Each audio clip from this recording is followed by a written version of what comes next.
Let me try to read it, okay? 안녕하세요, 여러분. 제 케빈입니다. 반갑소, 반갑습니다. Now, what it means is, good evening, everyone. My name is Kevin. Nice to meet all of you. Now, what I want you to imagine is this. Imagine now you walk inside your classroom and all of these symbols appear in front of your screen. And you can hear your friends reading off the screen. Only you are sitting down there and you are unable to decode the words. So you are seeing the symbols and you don't seem to be able to understand what is presenting in front. Today, I would like to fix on this particular idea that the emotions of a dyslexic kid is way more important compared to what they are struggling in terms of reading and writing. Many of the times when we're talking about dyslexic kids, we are thinking about, oh, dyslexia is an issue of where the kids struggle to read. Or maybe they see the letters in reversal.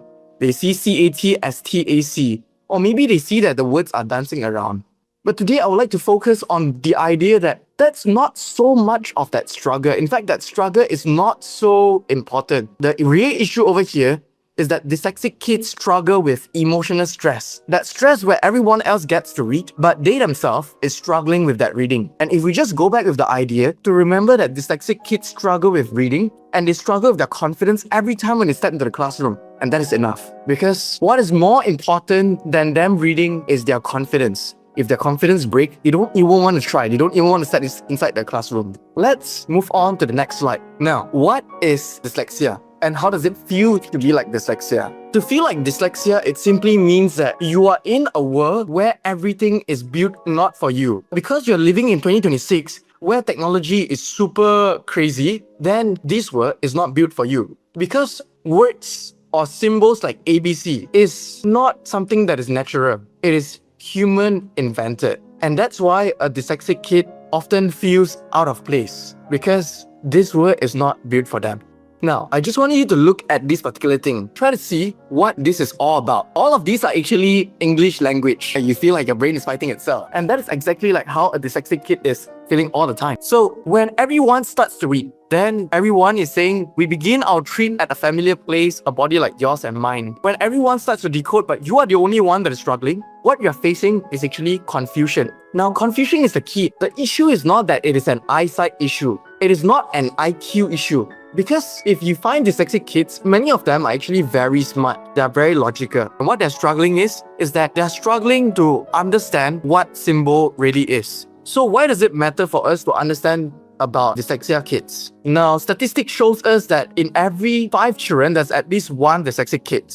And the most important thing is that dyslexic kid is always misunderstood by others because intellectually they are okay. The only issue is they cannot read and they cannot write. So early of the times is that when they go into primary school, that's when they face the biggest amount of challenges. The challenges start not in preschool, but in primary school. They will get comments from teacher like, hey, this kid is being lazy. This kid is just being naughty. He doesn't want to read, doesn't want to write. And many of them, because of this, they feel misunderstood. They feel misjudged. Recently, I attended a conference in Singapore. It's called Unite 2026. And what it is that it is a particular conference to help us to be aware what is happening around the world for dyslexia kids. Now, I'm not so sure what is happening in Malaysia about the statistic, but this is the statistic in Indonesia. Now, in Indonesia, there is a term, it's something called the school pipeline to prison. From the school to prison. It's like a roadmap. Why does this happen? Research shows in Indonesia that a lot of criminals are found to struggle with reading,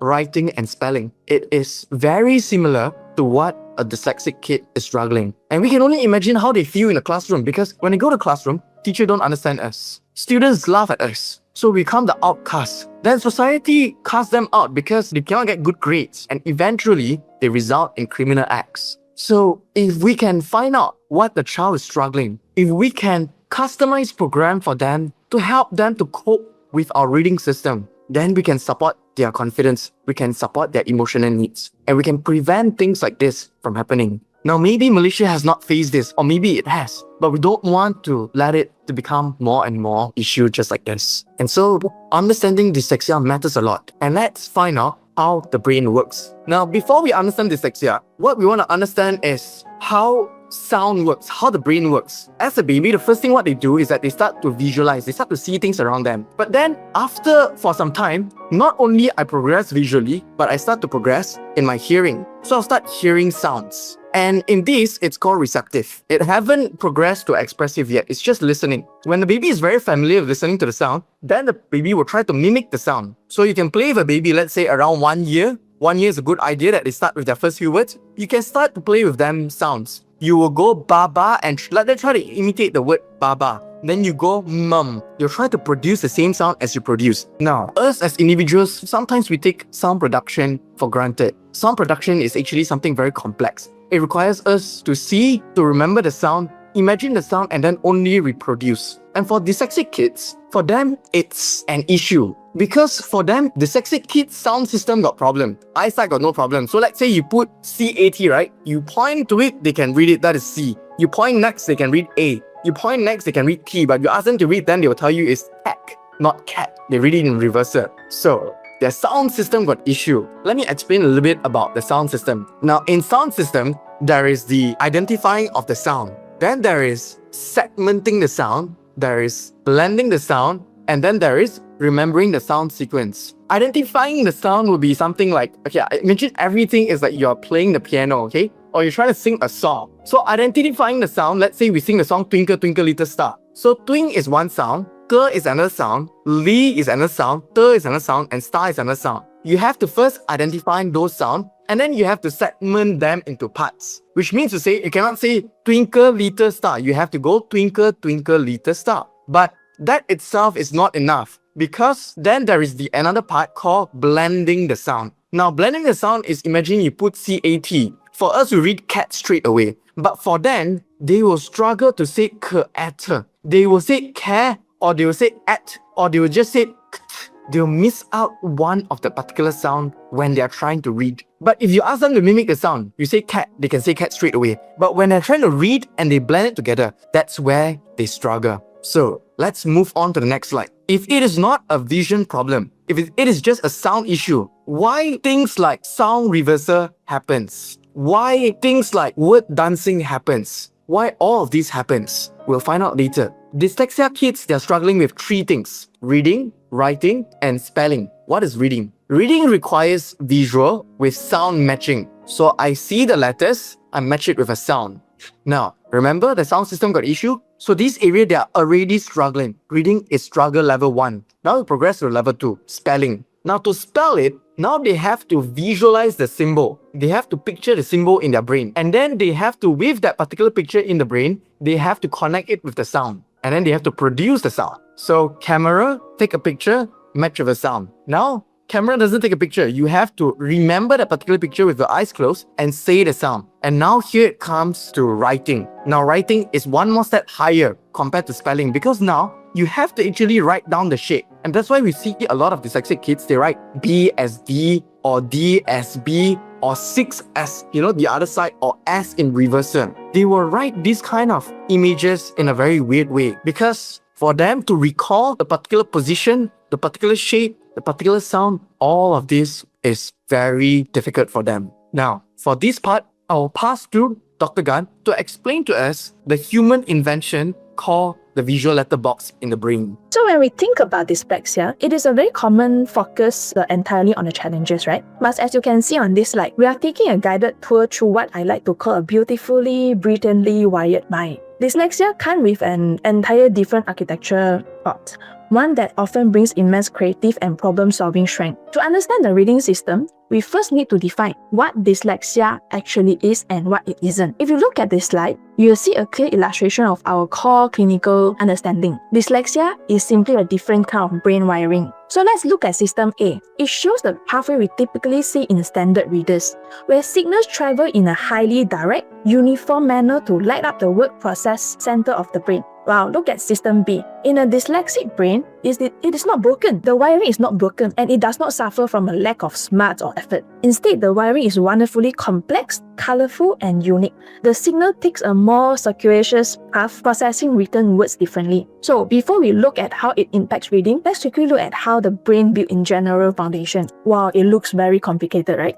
So to truly understand how dyslexic mind operates, we need to zoom out and look at the entire landscape of the brain. If we look at this, we see that brain architecture isn't just a simple stack of building blocks. It is a vast, sprawling, lifelong construction project and an interconnected ecosystem. So what we have here, at the very base of this ecosystem, we have our structural anchors: senses, motor skills, emotional regulation, and breathing. So every higher level cognitive skills relies on this system operating smoothly in the background. So if a child is emotionally dysregulated or overwhelmed, the neurological energy required to power the higher campus is drained. So that is why supportive environments are clinically vital. So look at the left side of the slide. You'll see the highly specialized language and reading campus. Look at how many independent factories must coordinate here just to process a single word. So we have actually substation for visual letters and auditory sounds, phonological awareness, visual processing, and vocabularies. So in a typical reader, the data flows seamlessly from this substation straight up into the active reading tower. Whereas in dyslexic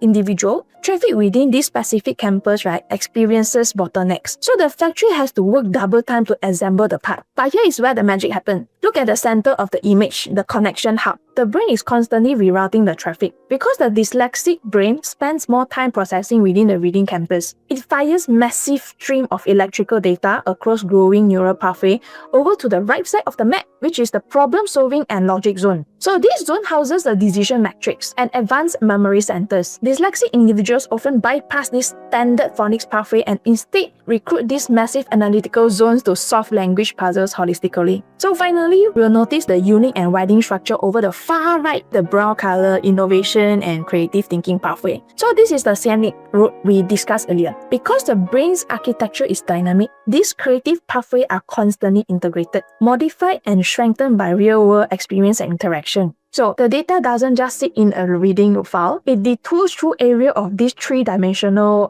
spatial awareness, deep empathy and out-of-the-box innovation. So how do these neural pathways grow and solidify? They do so through environmental interaction. So let's take a closer look at this foundational mechanism. If you look at this image, you'll see this illustration of a baby and a caregiver playing a game of neurological ping pong. In lesson and developmental neuroscience, we call this serve and return. Where it looks like simple play, what you're actually witnessing is the literal sculpting of a human brain. Let's break down exactly how this biological dance works. Notice how the energy flows symmetrically between the adult and the child. This isn't one-way lecture. It is a reciprocal loop. So a child naturally leash out to the world, which is a serve. The serve can be a coo, a bubble, or a pointed finger, a crying expression, or a facial expression. Structurally, this is the child's brain's firing an exploratory electrical signal outward. They are trying to explore the environment. As a return, the caregiver have to return the ball by responding directly to the cue. This means making eye contact, repeating the sound back, naming the object the child are pointing to, or offering a warm smile. So when that return happens, the loop is completed. So that glowing arc labeled as neural pathway is the image isn't just a metaphor. It is a representative of synapses physically firing and wiring together in real time. So from a clinical perspective, a child is born with roughly 100 billion neurons, but very few connections between them in the beginning. So in the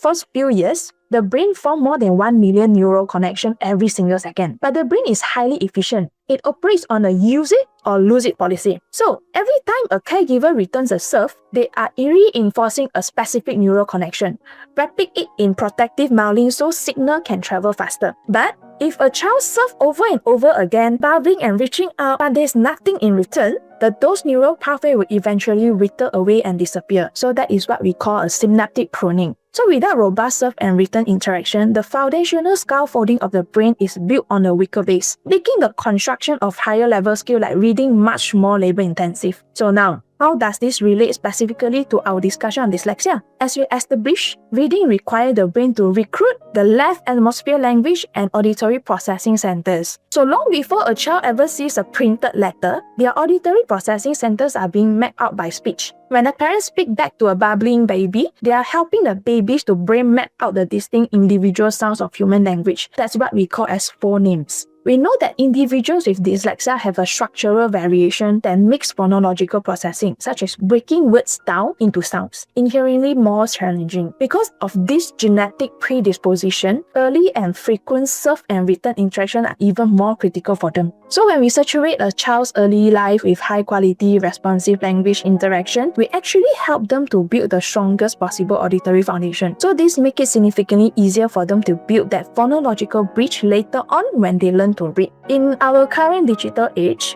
this is a very vital warning I usually give to the parents in my clinic. So a tablet on a television screen cannot engage in serve and return. A screen can speak to a child, but it cannot see return, and they cannot see the child serve and customize a return. So passive consumption leaves neural pathway unmet. So to build a brain optimized for language, human interaction is non-negotiable. Let's pivot to the core of our discussion today, the reading system itself. Reading itself is not natural. Instead, the brain has to perform a spectacular feat of biological hacking called neural recycling. It takes neural structure originally evolved for other purposes, like recognizing faces or tracking prey, and retrain them to work together as a synchronized reading team. This team operates primarily on the left side of the brain, our left hemisphere, and relies on 3 distinct puzzle pieces, locking together flawlessly. Let's break them down. So located at the very back of our brain, in the occipital group, that's our first worker, the visual processor. What it does, when you look at the word on a page,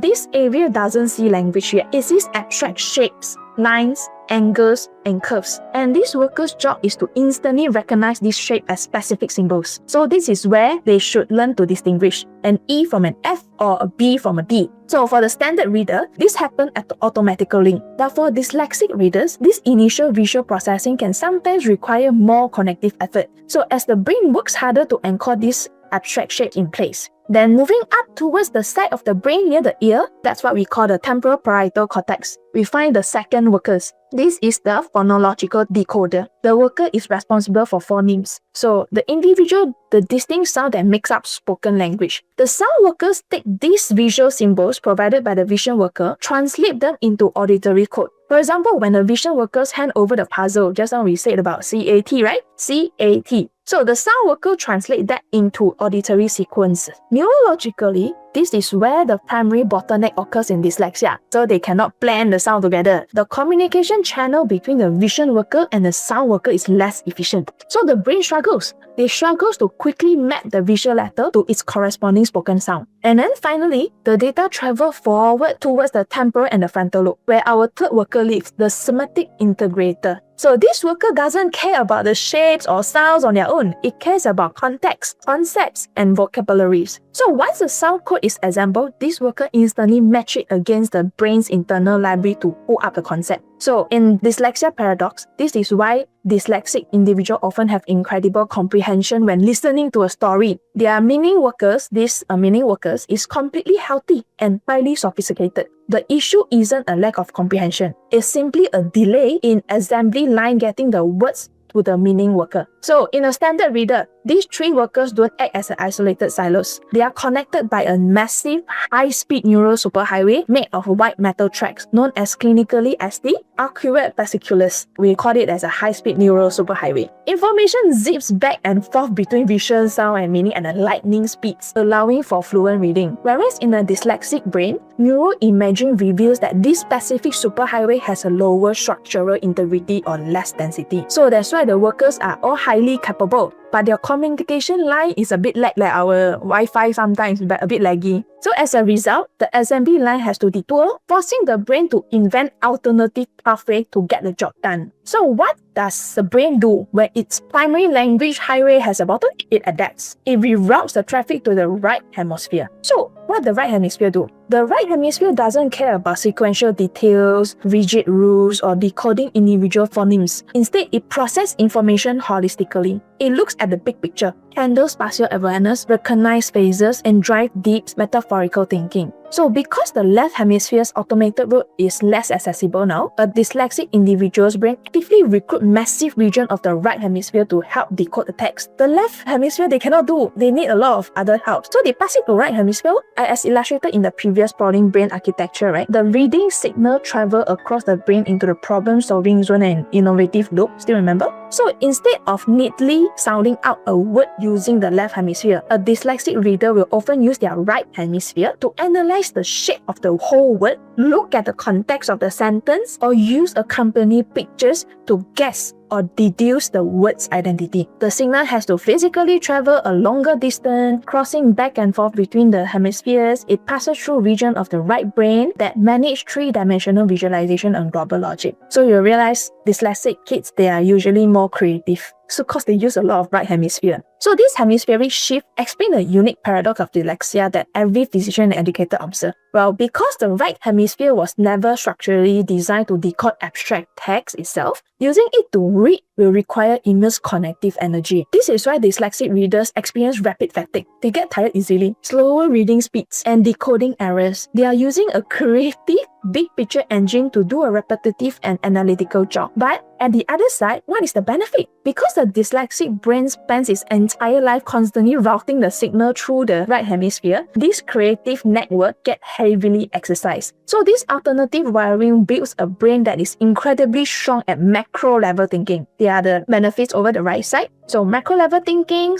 complex pattern recognition, spatial logic, and innovative problem solving. So now you understand why. So reading requires more than recognizing letters, right? So the brain must also connect those letters to spoken language. So this job is handled largely by the temporal parietal region. I like to call it the sound bridge because it creates a connection between what we see and what we hear. For example, when a child sees letters C-A-T, these regions help them understand that those symbols represent sound k, and t, which combine to form the words C-A-T, cat, right? So this process may seem simple, but it requires incredibly precise coordination between visual and auditory system. So on the left side, we see the island of letters. So this represents the visual cortex and the orthographic processing regions located towards the back of the brain. When a child looks at a book, their eye captures the physical shape of the letters such as A, B, C, and then the brain stores these visual blocks as abstract symbols. At this stage, on this island,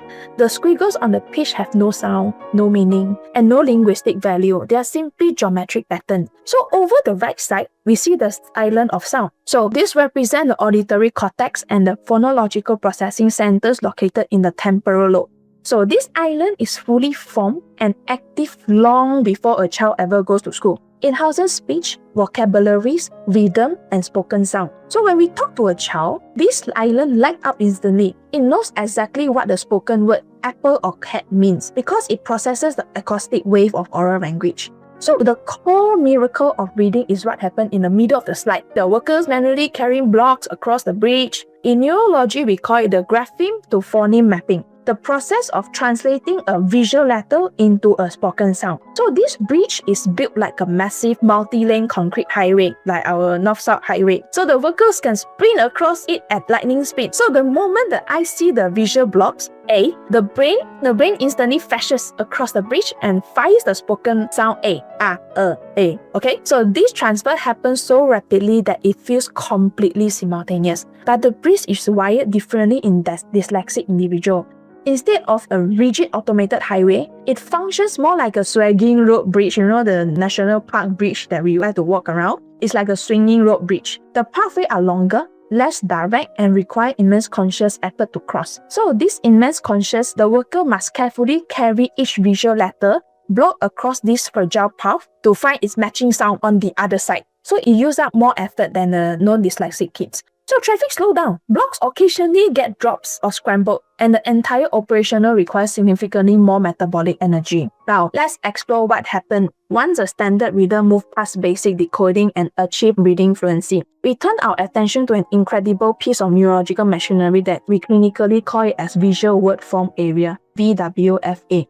So in this slide, we refer this as a brain dictionary. So when a child is first learning to read, they must laboriously sound out every letter. So if you can think back how your kids, when they are still small, when they try to read, they have to sound out every single letter. But as they see the word over and over again, something amazing happens. The brain takes a snapshot of the entire word and stores it in the VWFA. This area acts as the brain's automatic dictionary, helping fluent readers recognize whole words in a split second without having to decode them letter by letter every single time. Can you remember when you first see a very new word, you tend to like, for instance, scanning, scanning. You try to use some time to read it. But when you see it over and over again, scanning becomes a very automatical way of reading it. So if you look at the factory analogy in this slide, you can see exactly how efficient standard wire VWFA operates. So words like apple from the very left side, apple, house, run, travel rapidly down a high-speed neural conveyor belt. So as each word passes through the automated scanner, it instantly recognizes and being stamped approved. Means it's approved, it's already kept in our dictionary, and then it will drop straight into our recognized words box. So this entire process takes less than 150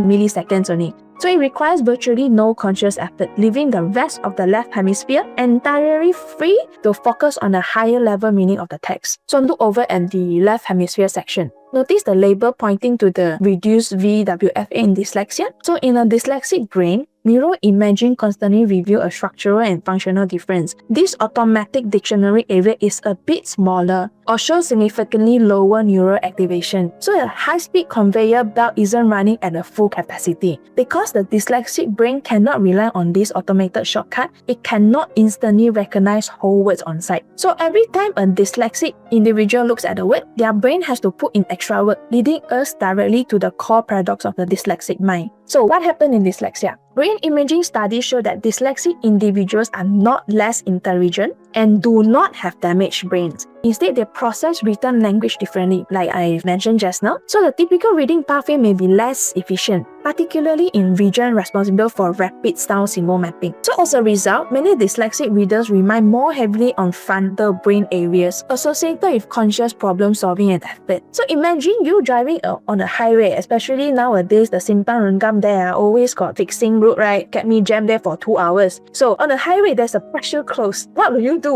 Will reroute, right? You will turn in, get out of the toll from Simpang Renggam, then come out from Kulai, right? So that's what happened. We still can reach the destination, but we'll need to take a longer route and use more petrol. So that means that for dyslexic, we'll still reach our destination, but we'll need a longer route and use more energy. So this helped to explain why many students with dyslexia work extremely hard but still struggle with reading tasks. So yeah, I hope everyone now have a better understanding about how we read our reading system in the brain and how is it affecting the dyslexic individual. So, remember the activity that we started at the very beginning about me trying to read everything in Korean? Just like a dyslexic kid, I just memorize the sound, I put it in pattern, and then you just count one by one. And that's how I do it. It is exactly like what they're doing. Before this session, I was actually teaching a student. Now, I write a sentence for him, and the sentence goes like this. Today was a nice day. Now, the first time he read it, he says today was a nice day. But the second time when he read it, he says today is a good day. The word nice somehow switched to good. He is taking the entire context in it. He remembers what he said just now, and now he just explained it in sequence of what he remembers in his brain. And so many of the dyslexic kids are just the same. They will try to imagine the words. They will try to remember the patterns. They will just try to put everything in sequence. But when you give them word by word, when you change the papers for them, they can't do it anymore. They can read the word THE on, let's say, the Peter and Jane book, but then you put the THE on another piece of paper. They will not be able to do it anymore. And so, how dyslexia affects reading? Imagine us readers. If we go into school 8 a.m. and class finishes at 12 p.m. Now, you go to a new school and you have to read Tamil. You go inside already, ding dong, teacher comes out, 5 minutes later, Allah, you close the book. Why? Because there is mental fatigue. The brain is constantly trying to decode the words and it feels overwhelming, it feels overloaded. My primary language is English, so I don't really like to read Chinese, although I can. So whenever I'm required to read Chinese articles, you give me, I read the first 2 lines, then later on I just guess the context, and then I ask my friend, hey, you just explain to me, don't let me read.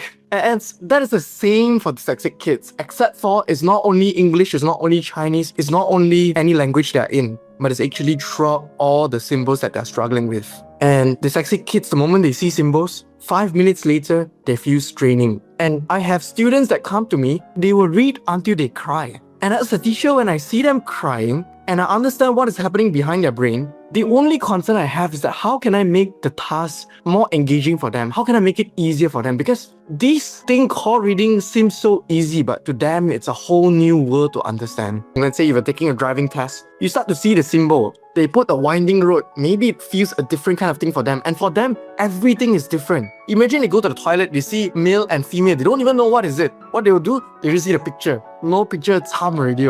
Then that's why they need someone to tell them, hey, it's not male or female. We are living in an age where everything becomes more and more simple. People change picture into words because the words are easier to type out and pictures are harder to form.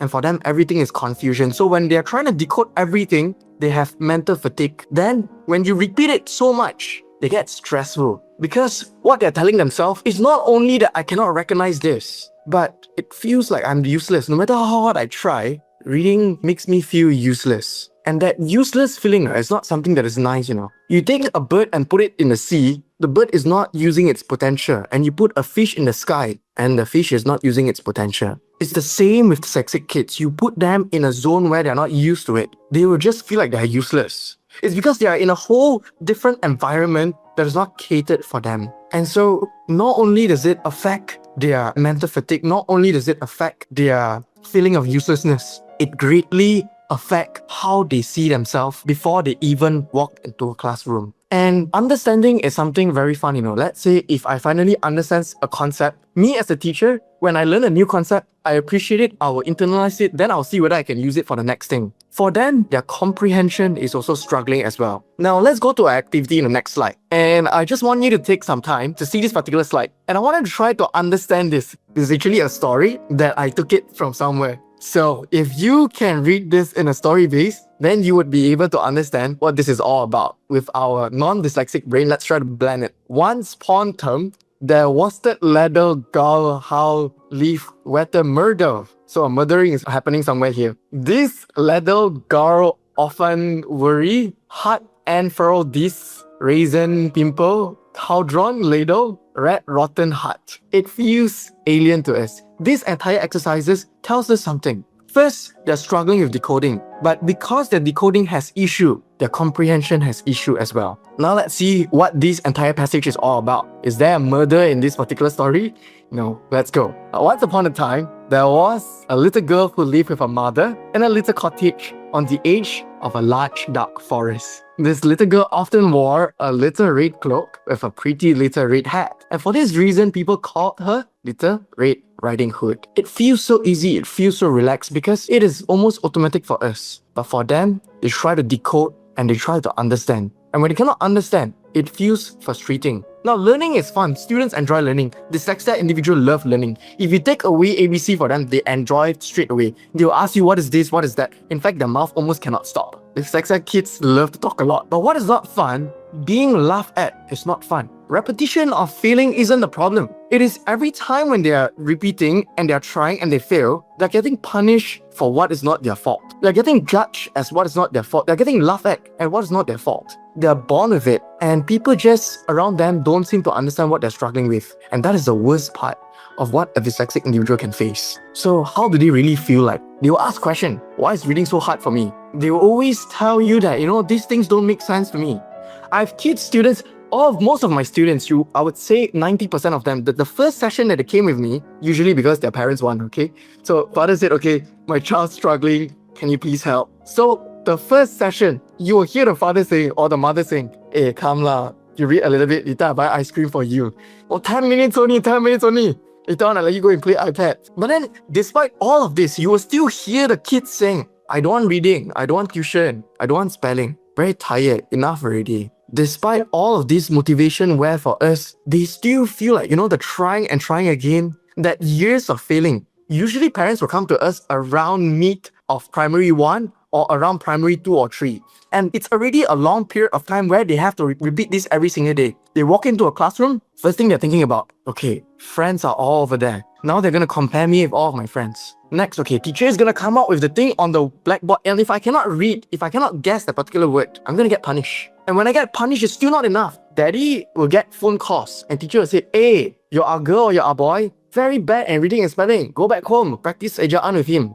The cycle did not end at school. They go back home, and when parents still don't understand them, drillings happen, and now the entire process starts in the morning when they open their eyes and only ends when they close their eyes to sleep. And so what will happen to them? Eventually, they will start avoiding reading. They will start avoiding learning. And that's the worst part, is that when learning seems so happy at the start, because now learning is mixing with reading, learning becomes not fun at all. And this is something very sad, is that when a child stops being interested to learn, when a teacher comes in front and they just hate the teacher so much, because teacher is gonna punish me, teacher is gonna force me to read, and teacher is gonna make me laugh in front of all of my friends. Now, what are some common myths of dyslexia? We think that dyslexia is a vision problem because, clinically speaking, you will find dyslexia individuals tell you that they see the letters move around, or you see them dancing, or you see them reading backwards. And this is true even when they are writing. So my students do all of these things, but they can see perfectly fine. So if it is not a vision problem, what is it all about? So, if a child tells their parents or teachers that the words are moving on the page, the instinctive responsive is to visit an optometrist, right? But time again, their physical eyesight come back 6 by 6, perfectly fine. So why is this happening? Well, the issue isn't with the input device, which is the eyes. It's with the processing software, the brain. When the brain is taking a scenic route to process language, it creates a massive connective cascade that affects perception, focus, and memory. Look at this slide. Very cute, right? The dancing letter. That's how the patient will usually describe.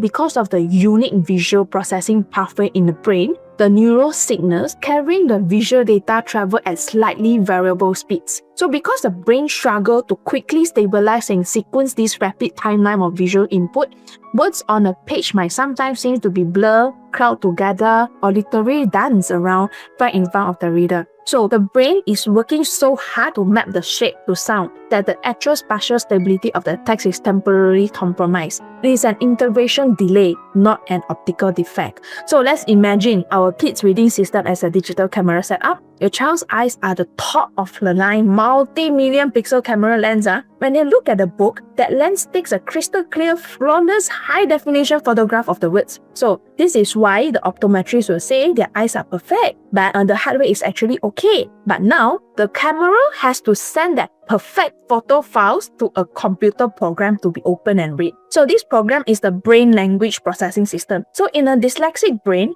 that software has a tiny coding lag when it tries to open up the text files. Sometimes when we try to open file, crash. Sometimes when we open a file, it cannot be found. Or sometimes it's like, only text file can't be found. So because the software stutters while processing the data, the image on the computer screen starts to glitch, blur, or pixelated. So basically, if you are trying to buy your child a stronger reading glasses to fix dyslexia, it's actually like buying a brand new expensive camera lens to fix a glitchy software program on your computer. So the lens isn't the problem, okay? So we need to update our brain software. So the structured phonics training helps to avoid all these dancing letters. So when a child with dyslexia loses focus after just a few minutes of reading. So why just now Kevin was saying the mental exhaustion happened. So look at this. Dyslexic kids loses focus after a few minutes of reading is actually not attention deficit. It's actually a system overload. So as you can see here, executive function act as your brain's internal air traffic control tower. Its job is to manage focus, organize thought, and actively block out distraction. So for typical readers, decoding word is automatic. Just like autopilot, the controller is completely relaxed. The runway for schoolworks are clear. They know what to do next, and they easily sort away incoming in distraction with fly swatter. For dyslexic reader, because the automated word recognition highway is offline, reading becomes a massive manual operation. So the controller has to use 100% of their cognitive energy just to guide every single syllable down the runway safely. So look at the right side of the slide. While the controller is working hard and entirely panicking and manually stirring the heavy reading plane, a swarm of rock paper airplanes begins buzzing around the tower. So this represents a common distraction. For example, social media, daydreams, ambient noise, and notifications.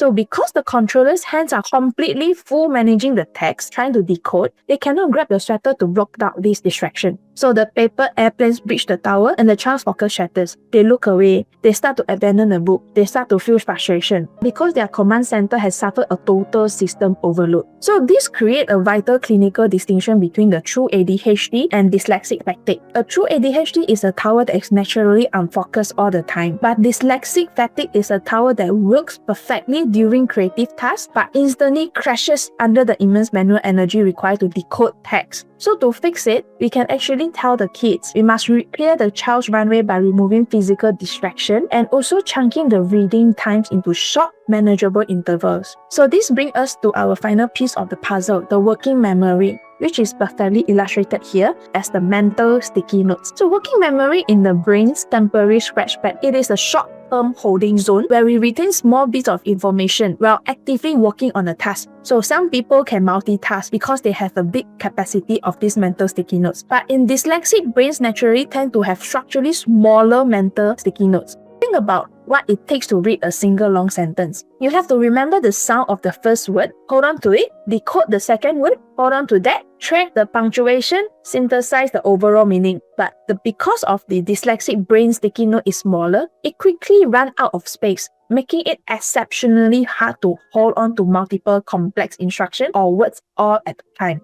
As you can see here, the letters, numbers, and the tasks start swirling around and falling on the floor. By the time a dyslexic child laboriously sound out the end of the long sentence, right, the words from the beginning of the sentence have literally slipped off their sticky notes. They have to reread the line because their short-term buffers simply ran out of room. So when we understand that this is a multi-system connective workout, we can see why dyslexic students aren't just giving up. They are just running an intense neurological marathon every time they open a book. Can you imagine if we are one of them? Every time we open up the book, we are thinking, oh, we are going to run a marathon. Don't you feel tired? So that's how our dyslexic kids will feel. What are some of the solutions to help them?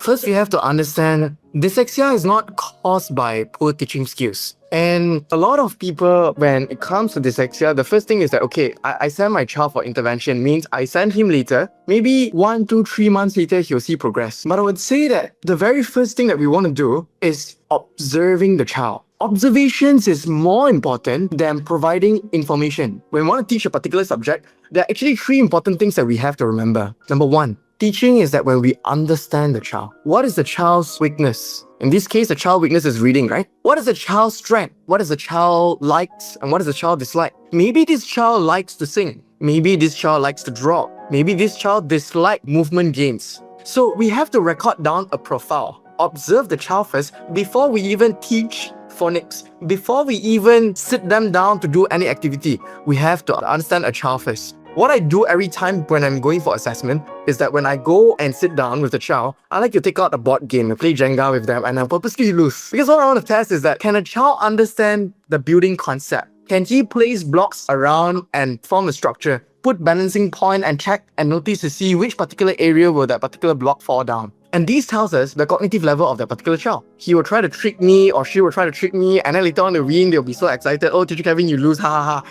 Then they like me. Then that's where it starts. But understanding a child is key. Knowing what they like, knowing what they dislike, build that bonding first before we even teach them. This is key. When we understand a child, we are then teaching humans. We are not providing information. Because if I understand the child and the child only understands Tamil and the entire time I'm just speaking to the child in English, it's zero information. No matter how good I am in my particular subject, the information will not cross over. So I have to understand the child first. But here comes pillar number 2. And pillar number 2 means the child needs to understand me as well. Not only must I understand the child must understand me. I must allow the child to understand me in a very systematic format. And a lot of times, kids come to me first, they will try to play tricks on me. I put the book on the table, they throw it on the floor.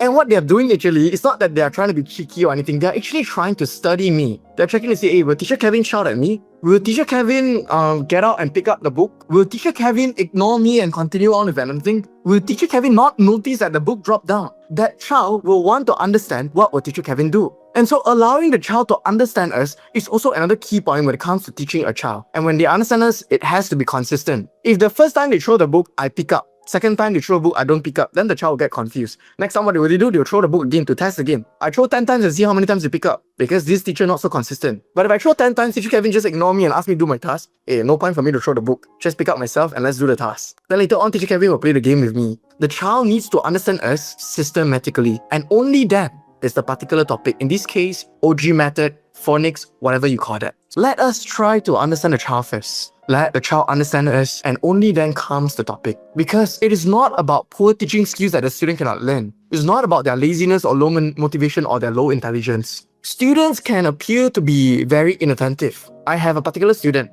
He's not dyslexic. He's autistic. He is 15 years old. The mother has traveled almost the entire Malaysia just to get help for him. On the first session, it was last year, June. I sit him down. I put activity in front of him. All he did was no response. I said, hey, say this, say that, zero response. I was struggling for my session. I was thinking, okay, what am I going to tell the mom later? 30 minutes, zero progress. 1 year later, today, whatever task I put in front of him, he can do perfectly fine. Why? Because I understood that this kid, he struggles with auditory instruction. I tell him anything he cannot receive. But if I change everything visual, if I put 2 pieces of paper and I fix a structure, he can imitate it straight away. He is very good in imitation. And so the child is not doing it not because they're lazy, not because they are not clever, but because they don't understand. They don't understand themselves, that's number one. They don't understand the teacher, neither do they understand the topic. And especially when we come to dyslexia, we are always targeting their weaknesses. If you're bad in reading, I'll teach you reading. But the child is more than reading. The child can do so many other things. But if we focus everything on their weakness, right, that entire hour, they just feel like they're useless. And so if the second thing I would like parents to remember is that when you want to teach your child to read, let the start of the session be something exciting, something to build their confidence.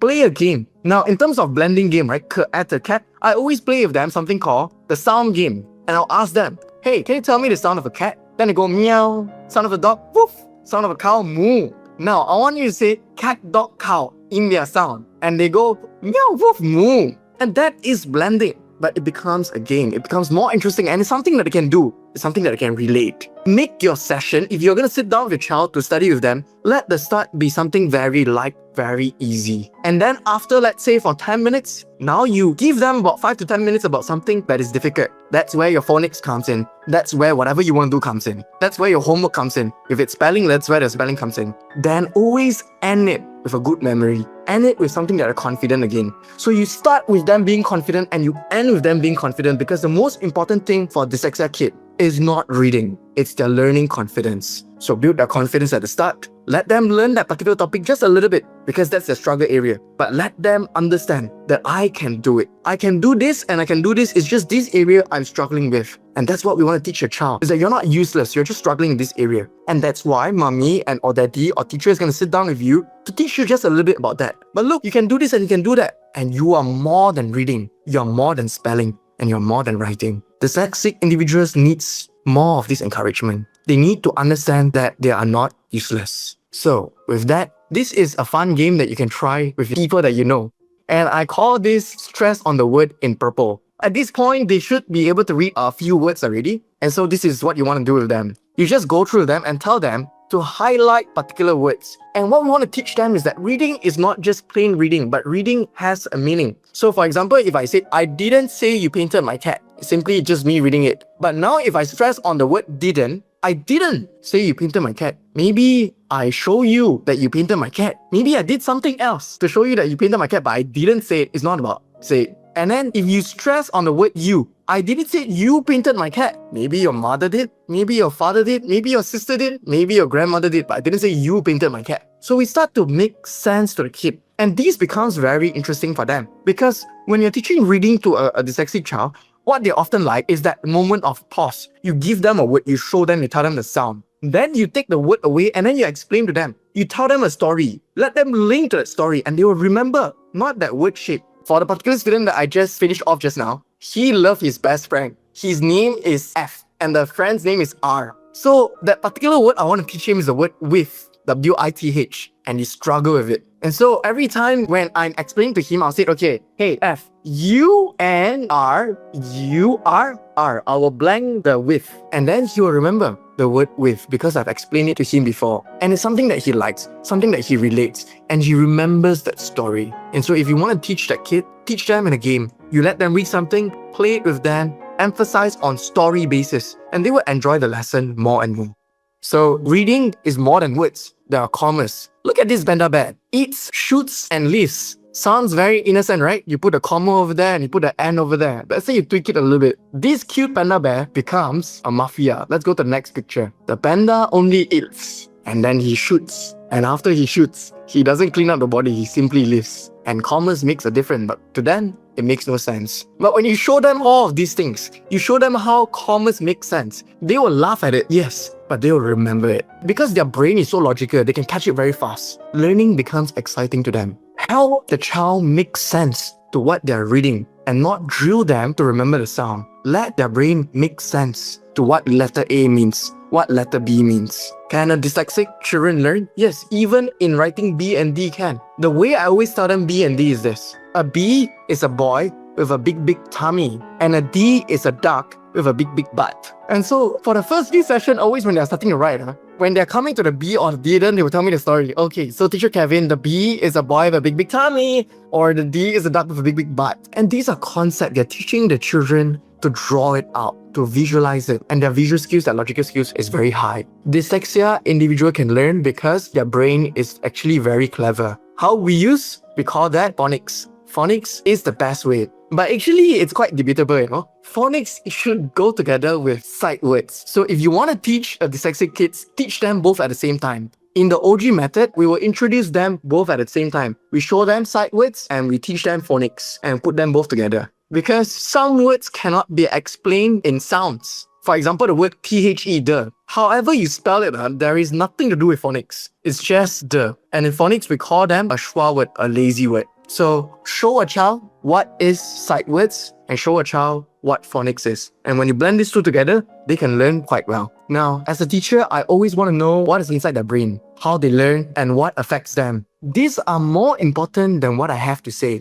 I took courses from Singapore just so that I can have a solid system that they can learn. But despite all of this effort that I'm taking, despite of me going to Singapore and get a course, despite of me even taking educational psychology courses, despite all of this effort, I still struggle to understand my student at times. I struggle to see why suddenly when they read, they will cry. And sometimes they don't tell me. I have to go and think about it. I struggle to wonder, is there more to system like OG method? Is there more to understanding the brain? And sometimes I wonder, maybe food plays a role. Maybe exercise plays a role. Maybe the sleeping pattern plays a role. And I think there is more to it. It's not so much about them just reading, but maybe their sleep schedule affects. Maybe their food schedule affects.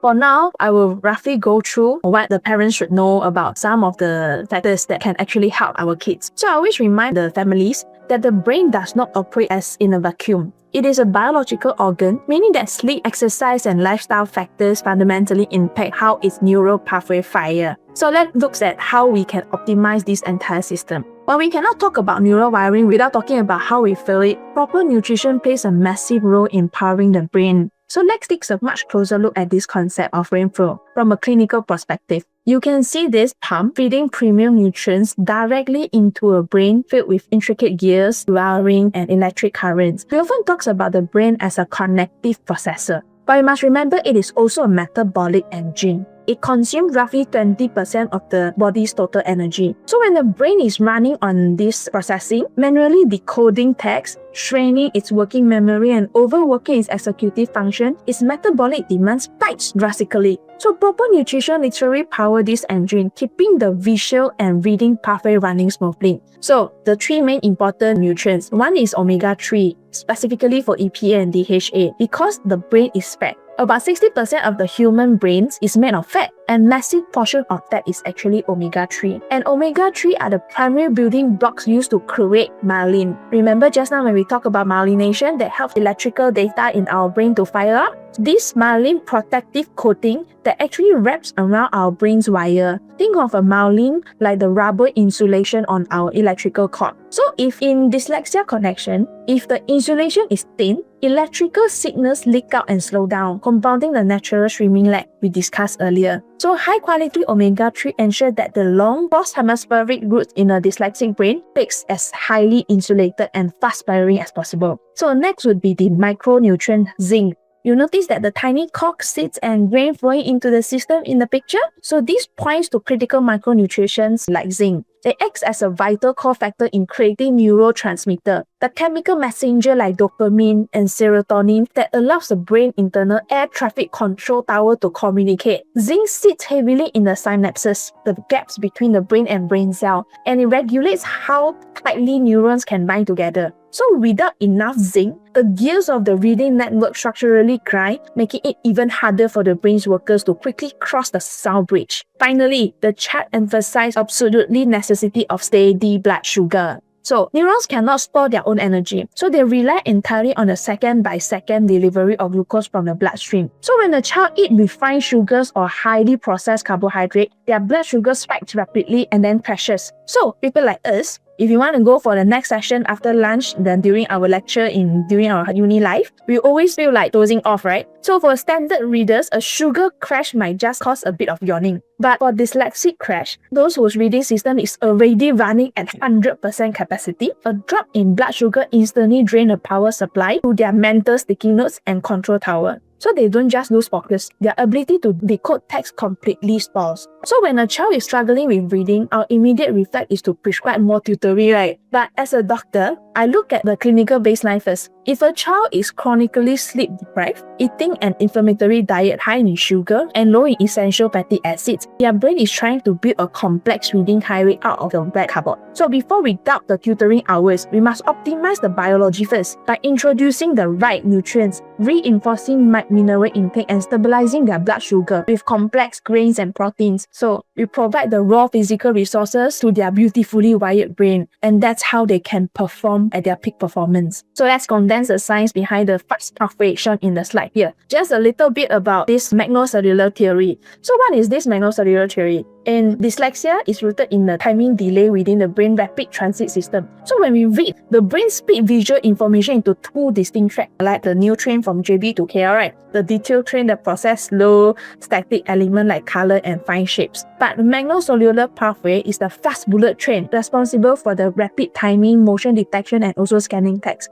So for fluent readers, in order to read fluently, both trains must arrive at our visual cortex and auditory processing centers at the exact same microsecond. But in a dyslexic brain, the fast processing train hits a bottleneck and is being delayed. So this split-second lag causes the brain's internal stopwatch to fall out of sync. The result is a breakdown in coordination. The eye sees the letter, but the auditory signal arrives too early or too late, forcing the child to work double time to manually realign the track. So this is exactly why deep sleep, physical exercise, and clean nutrition are so vital. They optimize the basic biological health of this high-speed neural tract. So because the brain shapes itself uniquely, I must use my medical authority to completely shatter the misconception of this intelligence myth.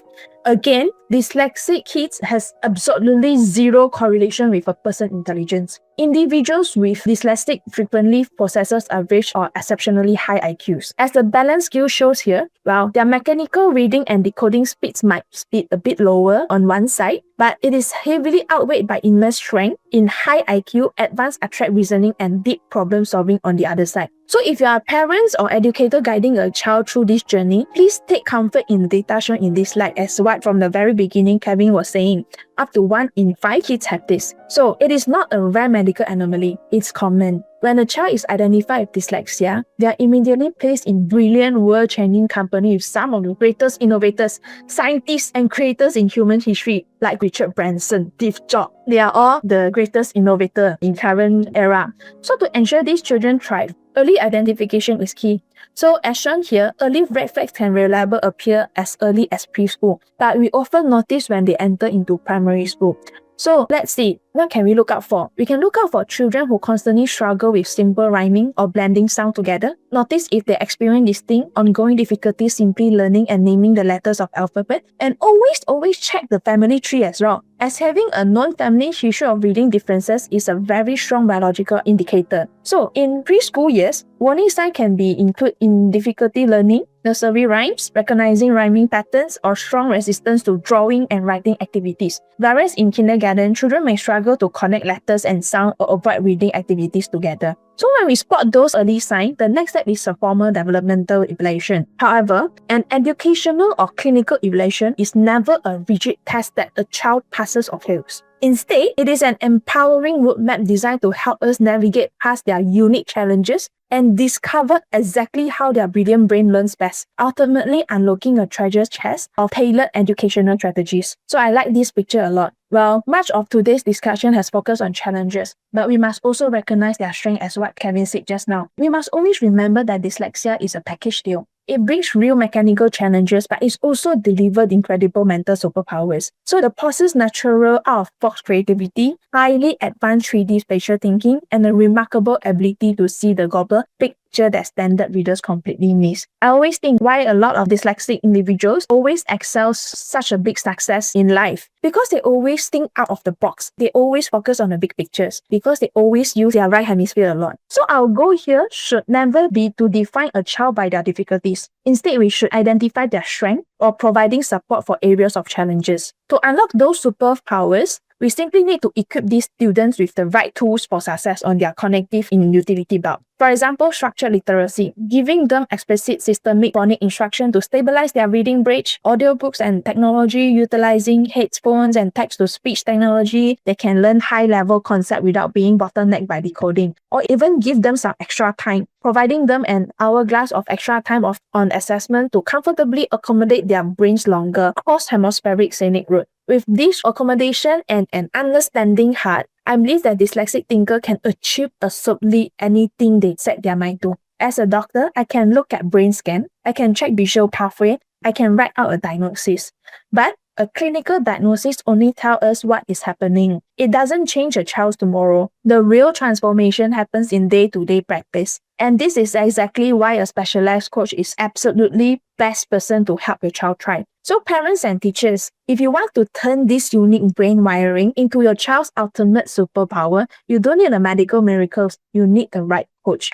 So when it comes to daily strategy, the structured training and navigating that spectacular sea of strength, I can confidently say that Mr. Kevin here is absolutely the right person to help your child thrive. Well, he is the master builder who turns our neuroscience into your child's everyday success. The internal biology matters just as much as the external strategy. So if you feel your child needs support on biological side, addressing neural nutrition, or taking a deeper dive into functional medicine, I'm also approachable at my clinic. So thank you so much for your time, and I will see you next series. Richard Branson said this: dyslexia shouldn't be viewed as a disadvantage. It's a different way of thinking, and that different can be a huge advantage. Now, my concern is this: I need parents to help spread awareness. In Singapore, what is happening is that governments will fund their children to go for enrichment classes to help dyslexic kids to keep up with their studies. These help them to improve their lives. But in Malaysia, enrichment classes are not cheap. You want to take a session, you have 120 per session to 180 per session. And that's super expensive. So what we are trying to do is that we are trying to create a lot of awareness to let parents teach their child at home. Because you come to my center, you train 1 hour, yes, great. The child learns some skill, they go back home. But if they don't practice, they come back the following week, they will forget. So parents, please bring some awareness to this. Learn about what dyslexia can learn how they learn, and instead of just coming to the centers, learn from us instead.